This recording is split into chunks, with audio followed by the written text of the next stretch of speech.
Sixième étape de ce carême avec le pape François commentant l'hymne à l'amour de saint Paul à la première lettre aux Corinthiens, où donc chaque semaine nous prenons un aspect, une facette de ce que peut être cet amour en vérité, cet amour pouvant réussir. Et cette sixième étape nous fait nous arrêter sur cette place essentielle du pardon pour la réussite d'un amour, du pardon sans lequel l'amour ne peut sans doute pas durer au moins toute une vie. Alors sur le pardon, il me semble que, évidemment, qui est un sujet extrêmement vaste, le pape met plutôt l'attention sur le pardon vécu en famille. Il n'aborde pas les questions évidemment très douloureuses lorsque des peuples subissent un crime contre l'humanité. Comment peut-on pardonner des choses aussi lourdes?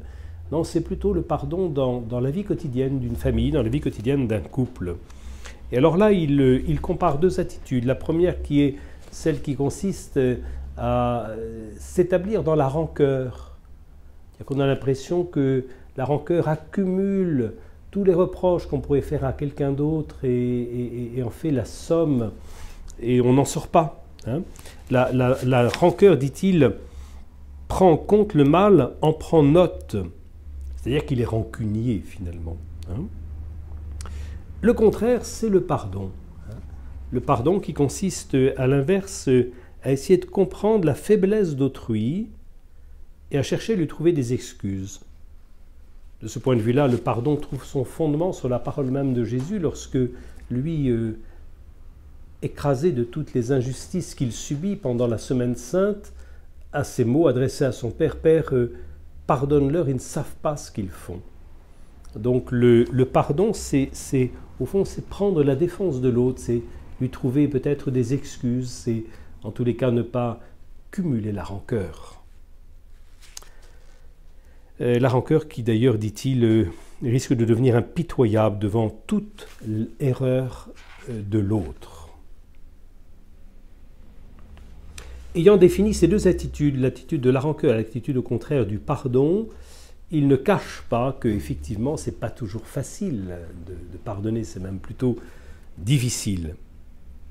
Le pardon exige, dit-il, une ouverture généreuse et prompte de tous et de chacun à la compréhension, à la tolérance, au pardon, à la réconciliation. Ceci, il le dit à propos de la famille.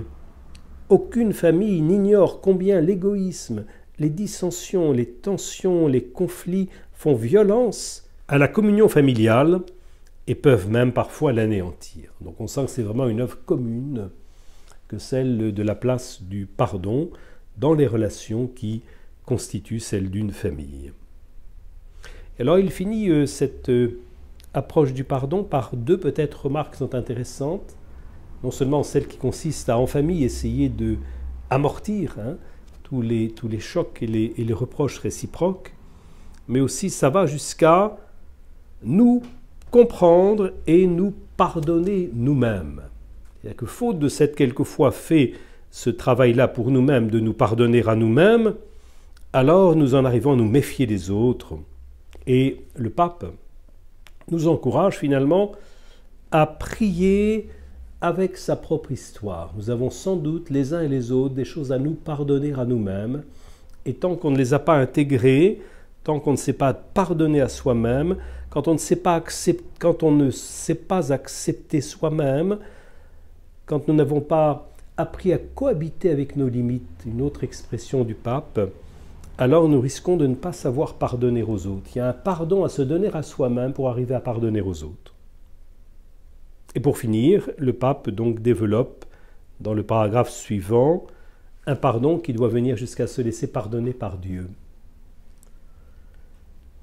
C'est effectivement, n'ayant été touché par un amour précédant toute œuvre de notre part, un amour qui donne toujours une nouvelle chance, qui promet et stimule. C'est en faisant cette expérience d'un Dieu qui nous redonne sans cesse une nouvelle chance que nous pouvons nous aussi devenir capables de donner aussi aux autres une nouvelle chance et un pardon. Au fond, les racines du pardon, si difficiles à donner, elles sont d'abord en Dieu. C'est une œuvre quand même fondamentalement divine en nous, qui dépasse souvent nos forces, si on ne les reçoit pas de la part de Dieu lui-même, qui accomplira en nous ce pardon pour nous, et donc nous rendra capables à notre tour de vivre ce pardon. Ces différentes pistes rapidement évoquées sur le pardon comme condition de réussite de l'amour, alors nous en trouvons de belles illustrations dans la vie de la famille Martin.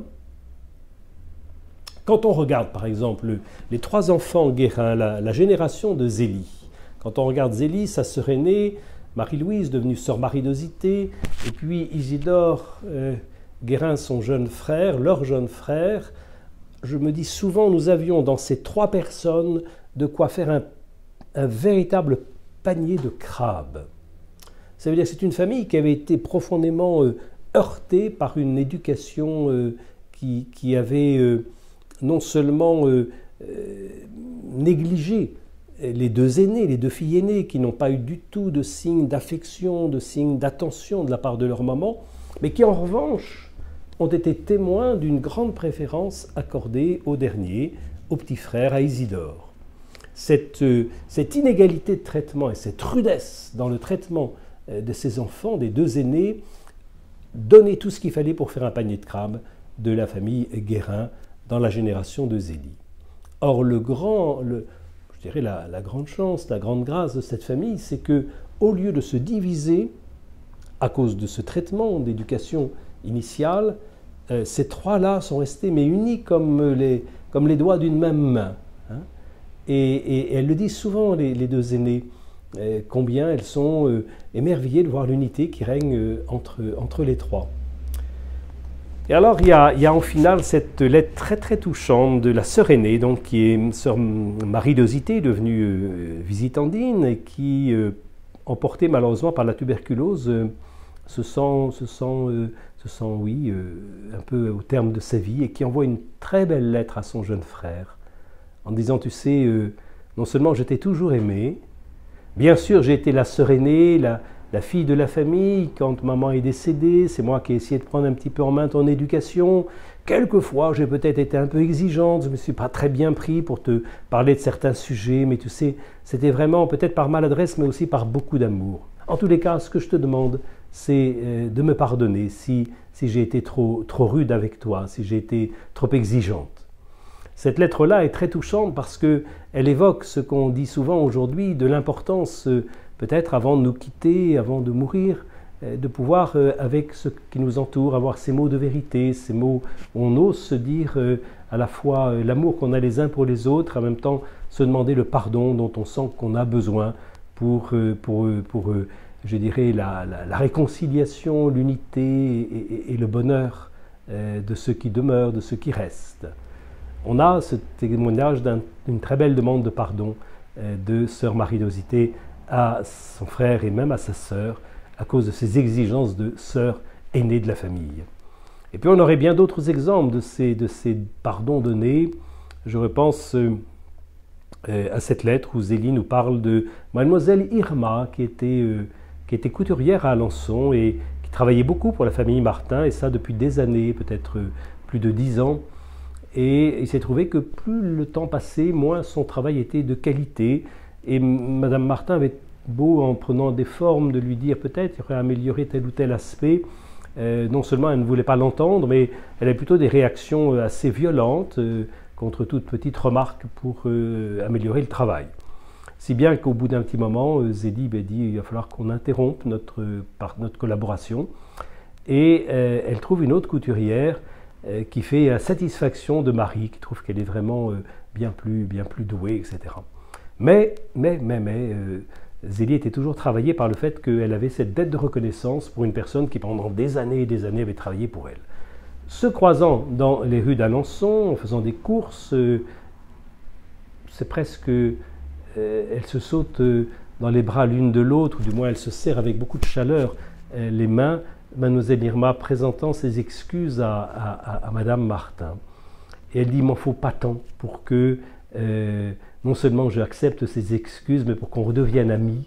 Et même, je lui ai dit que j'allais recommencer à collaborer avec elle, quand bien même Marie ne sera peut-être pas contente, pense-t-elle en elle-même, du retour de Mademoiselle Irma, qui n'a pas les capacités de la nouvelle couturière. Mais par égard pour ces années passées ensemble, et pour redonner sa chance à Mademoiselle Irma, elle choisit de la reprendre. Donc voilà, le pardon qui se concrétise dans le fait de redonner à l'autre sa chance, c'est un trait assez constant dans l'histoire de la famille Martin et une illustration de ce que le pardon peut alimenter dans la relation, y compris sociale, des uns avec les autres. Et pour terminer, je verrais bien que nous reprenions ensemble cette prière, ou du moins un extrait de la prière du pape François à la Sainte Famille, qui conclut cette exhortation apostolique sur la joie de l'amour à Maurice Laetitia. Il dit ceci en forme de prière.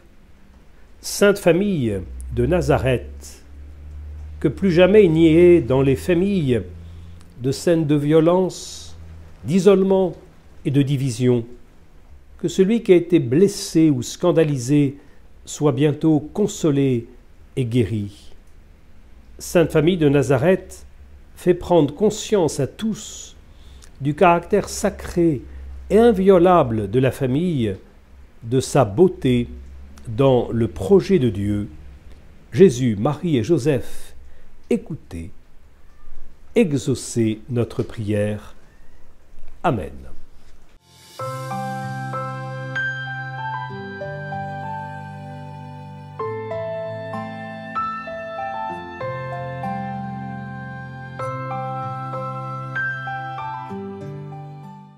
Merci à vous pour avoir regardé la vidéo. Voici d'autres vidéos produites pour le Sanctuaire d'Alençon. Et pour rien manquer à notre actualité, abonnez-vous juste ici.